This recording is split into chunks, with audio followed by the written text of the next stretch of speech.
Okay, this fan is now back in service. I had it turned off for a while. It is Degree Life. Weird brand name. Here's some of the controls right here. You got your timer. You got the speed. I got it running at full power. I have the rotating guard going. There you go. At full power. It's blowing quite a bit of wind. This is by far one of my favorite 11-inch box fans.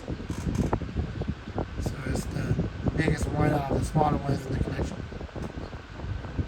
Then I got this one still running over here on low, of course. And there you go. Room temperature is about 80.2 degrees at a maximum of 39% humidity. And on the wall up there, we can zoom all the way in.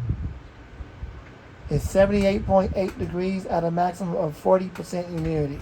That's from the ceiling to mid-raise, and from the floor to mid-raise. There you go.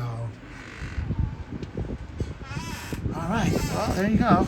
Over here by the computer center. Thanks for watching. I'm on Fan Man and out.